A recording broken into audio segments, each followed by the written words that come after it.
Del texto constitucional se desprenden principios y decisiones políticas fundamentales que el pueblo mexicano adoptó desde nuestra independencia, que no se han plasmado en las diversas constituciones que han sido modificadas.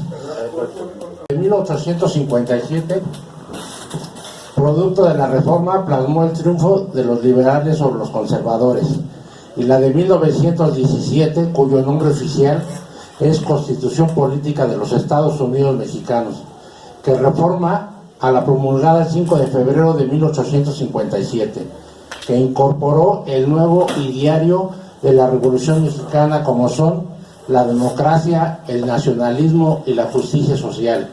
En 1917, la Constitución Mexicana dio origen al constitucionalismo social, según la cual ley fundamental de los pueblos se limita a establecer las bases de la organización política de los estados y a reconocer y proteger los derechos del hombre a su aspecto individual, sino agrega el valor de los derechos sociales y establece las bases de nuestro sistema económico. El artículo primero del título primero de la Constitución de 1917 se consagró con las garantías individuales de los derechos del hombre, aunque también se agregaron importantes derechos sociales, se citan algunos inherentes al caso. En efecto, dicho capítulo garantizó la libertad de los hombres proviniendo la esclavitud. Artículo 2 estableció la igualdad ante la ley del varón y la mujer. Artículo 4, la libertad de profesión, industria y trabajo, siendo lícitos. Artículo 5, la libertad de manifestación de las ideas. Artículo 6, la libertad de escribir, publicar escritos sobre cualquier materia. Artículo 7, el derecho de libre petición, siempre que ésta se formule por escrito de manera pacífica y respetuosa. Artículo 8, la libertad de asociación, de reunión en forma pacífica con cualquier objeto lícito, sin que proteja la reunión armada a la que se prefieren injurias contra la autoridad, ni se haga uso de la violencia, amenazas para intimidarla o obligarla a resolver en el sentido que se desee. La Constitución establece la propiedad de la nación, dominio directo sobre las aguas tipo nacional, así como sobre los recursos naturales de la plataforma continental y los zócalos submarinos de las islas. Asimismo, el dominio directo se extiende a los minerales, sustancias que vetas, mantos y yacimientos sean distintas en los terrenos. La reforma de 1938, respetando los principios de 1917, estipuló que, tratándose de petróleo y carburos de hidrógeno, sólidos, líquidos o gaseosos, de minerales radioactivos, no se otorgarán concesiones ni contratos, ni subsistirán lo que en su caso se haya otorgado, y que a la nación llevará a cabo la explotación de estos productos.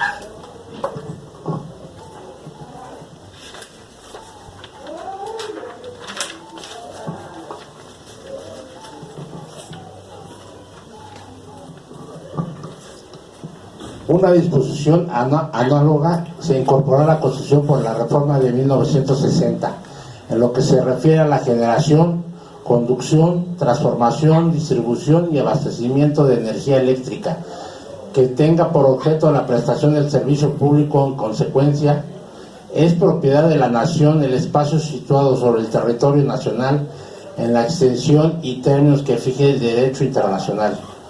Preceptos que entiende asegurar la soberanía territorial del país sobre sus recursos naturales y sus actividades estratégicas. Se determinó la zona marítima exclusiva de 200 millas náuticas, medidas a partir de la línea desde la que se mide el mar territorial. Se precisó que corresponde a la nación el aprovechamiento de combustibles nucleares para generar energía nuclear regular, sus aplicaciones para propósitos que solo podrá tener fines pacíficos. La Constitución de 1917 recogió los principios políticos fundamentales de la protección a los derechos del hombre de la Carta de 1857, que correspondían a la doctrina del Estado liberal de derecho en su aspecto individual, que originó el principio de la soberanía nacional. En el artículo 27 constitucional, que en su párrafo tercero estableció el concepto del derecho de propiedad privada como constitución social, que establece que la nación tendrá en todo tiempo el derecho de imponer la propiedad privada, las modalidades que dice el interés público, así mismo como el regular. Es beneficio social el aprovechamiento de los elementos naturales susceptibles de expropiación con objeto de hacer distribución equitativa de la riqueza pública, cuidar su conservación para lograr el desarrollo del país. Este precepto establece que dictarán medidas necesarias para ordenar asentamientos humanos y establecer usos y destinos de tierras, aguas y bosques, a fin de ejecutar obras públicas, planear y regular la fundación, conservación y mejoramiento y crecimiento de centros de población, preservar y restaurar el equilibrio ecológico. Todas estas facultades y otras de la Constitución implicaron ya el concepto de la Rectoría del Estado sobre el Desarrollo Nacional, que es explícito y sistemático para las reformas de 1983. El insano derecho de conquista lo validaron los expresidentes Carlos Salinas de Gortari, Ernesto Zedillo Ponce de León, Vicente Fox Quesada, Felipe Jesús Calderón Hinojosa.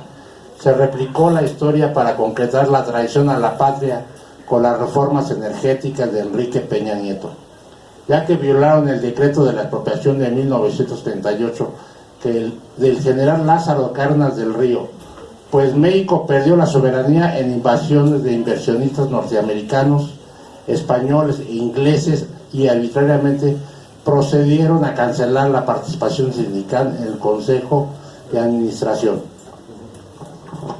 En el artículo 135 de la Constitución establece la facultad de realizar esta mediante adicciones o reforma por el voto de las terceras partes de los miembros presentes en el Congreso de la Unión y la aprobación de las legislaturas de los estados.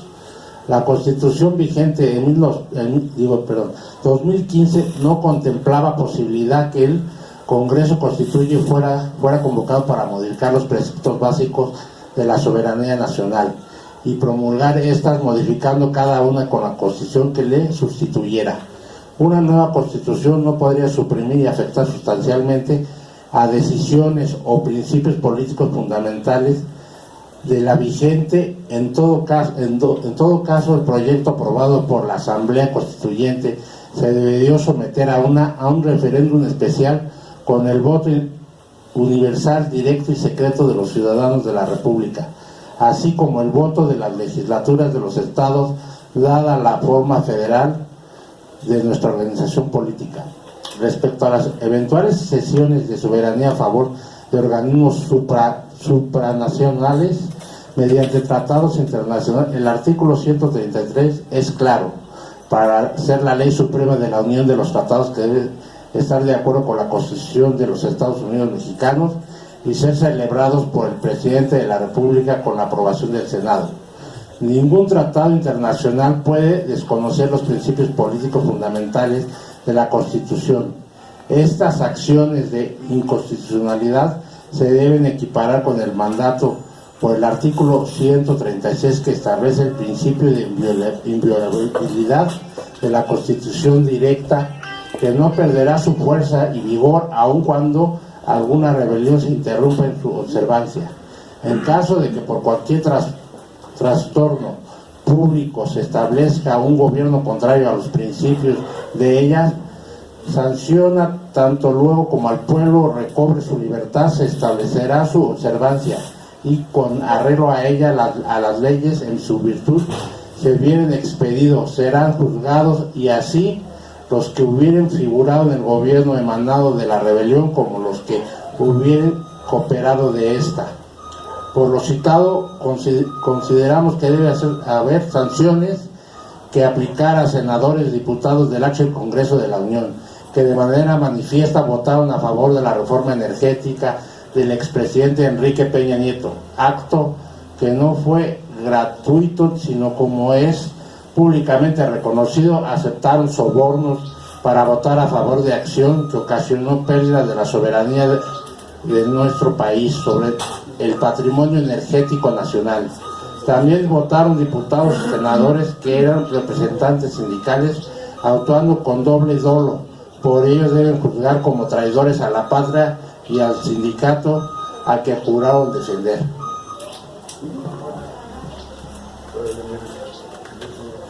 Sí.